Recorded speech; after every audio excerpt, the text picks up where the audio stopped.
Hello friends, welcome to my channel. Hello மக்களே, இன்றைக்கி ஒரு சூப்பரான வீடியோ தான் பார்க்க போகிறோம். இன்றைக்கி சக்கரவள்ளி கிழங்கு வச்சு நம்ம பொரியல் பண்ணலாம். அதுக்கு தேவையான பொருள் என்னென்னு சொல்லிடுறேன்.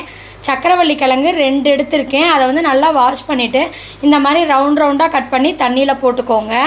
கட் பண்ணி வச்சுருக்கேன். தாளிக்கிறதுக்கு கடுகு, கடலப்பருப்பு எடுத்திருக்கேன், மஞ்சத்தூள் எடுத்திருக்கேன், கருவேப்பிலை, வரமிளகா காரத்துக்கு எடுத்திருக்கேன், தேவையான அளவு உப்பு. வாங்க சக்கரவள்ளி கிழங்கு பொரியல் செய்யலாம். வீடியோக்குள்ளே போகலாம். ஒரு வாணால் வச்சுருக்கேன். வாணாலில் எண்ணெய் ஊற்றிக்கோங்க. எண்ணெய் சூடாயிடுச்சு. கடுகு, கடலப்பருப்பு போட்டுக்கோங்க. கடுகு நல்லா பொரியட்டும், கடலப்பருப்பு நல்லா செவந்து வரட்டும்.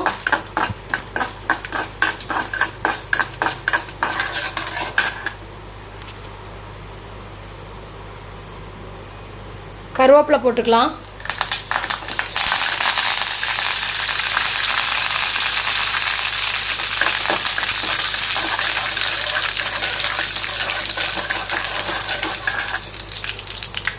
வரமிளகா போட்டுக்கோங்க.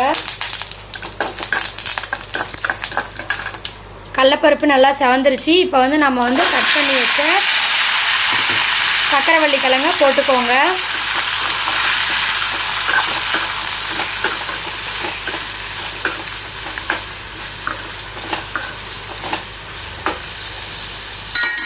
மஞ்சத்தூள் போட்டுக்கலாம்.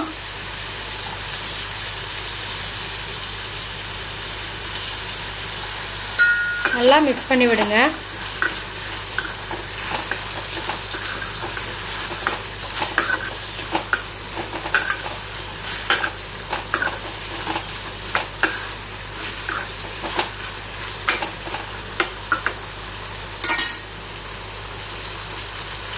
தேவையான அளவு உப்பு போட்டுக்கோங்க.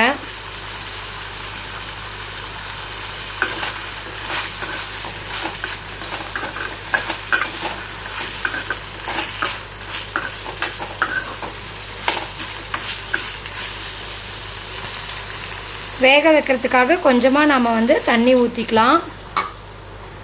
ஊற்றிட்டு எல்லா காயும் இப்படி ஒரு இதாக வச்சுடுங்க, நடுவில் வச்சுடுங்க. கொஞ்ச நேரம் கழித்து நம்ம அதை கலரி விட்டுக்கலாம். சக்கரவள்ளி கிழங்கு இப்போ நல்லா வெந்திருக்கு. இன்னும் கொஞ்சம் தண்ணி இருக்குது. அது நல்லா இதாகிற வரைக்கும் நம்ம வச்சுருவோம். யாருக்கெல்லாம் சக்கரவள்ளி கிழங்கு பிடிக்கும்னு சொல்லுங்கள். எங்கள் வீட்டில் எல்லாருக்குமே ரொம்ப பிடிக்கும். நாங்கள் ஏதாவது விசேஷ நாள் அந்த மாதிரினா இந்த மாதிரி பொரியல் இந்த மாதிரி ரவுண்டாக கட் பண்ணி நாங்கள் சக்கரவள்ளி கிழங்கு பொரியல் செய்வோம். அதை வேக வச்சு தனியாகவும் நாங்கள் சாப்பிட்ருக்கோம். சக்கரவள்ளி கிழங்காவே நாங்கள் சாப்பிட்ருக்கோம். ஆனால் பொரியல் எங்கள் வீட்டில் எல்லாருக்கும் ரொம்ப பிடிக்கும். அதனால் நான் எல்லா விசேஷத்துக்குமே நான் இந்த மாதிரி ரவுண்டாக கட் பண்ணி இந்த மாதிரி தான் நான் பொரியல் செய்வேன். சக்கரவள்ளி கிழங்கு பொரியல் ரெடி ஆயிடுச்சு. இந்த டைமில் 1 ஸ்பூன் சர்க்கரை போட்டுக்கோங்க. உங்களுக்கு சர்க்கரை போட வேணாம் அப்படின்னா நீங்கள் ஸ்கிப் பண்ணிக்கோங்க. நான் மோஸ்ட்லி சர்க்கரை நான் சேர்த்துக்குவேன். இங்கே பாருங்கள், சக்கரவள்ளி கிழங்கு ரெடி. நல்லாவே காய் வெந்துருச்சு. இங்கே பாருங்கள், காய் வெந்துருச்சு. இன்னும் விட்டோம்னா காய் அழிஞ்சிரும். அதனால் இந்த டைம் இந்த பதமே போதும். வெந்தது இந்த பதமே போதும். நாம் இப்போ அடுப்பை ஆஃப் பண்ணிடலாம். இதை ஒரு பவுலில் ட்ரான்ஸ்ஃபர் பண்ணிக்குவோம். சக்கரவள்ளி கிழங்கு பொரியல் ரெடி. தேங்க்ஸ் ஃபார் வாட்சிங். வீடியோ பிடிச்சிருந்தா லைக் பண்ணுங்கள், ஷேர் பண்ணுங்கள், சப்ஸ்கிரைப் பண்ணுங்கள். மறக்காமல் பெல் ஐக்கானை கிளிக் பண்ணிக்கோங்க. அப்போ தான் நான் போடுற வீடியோ உங்களுக்கு வரும்.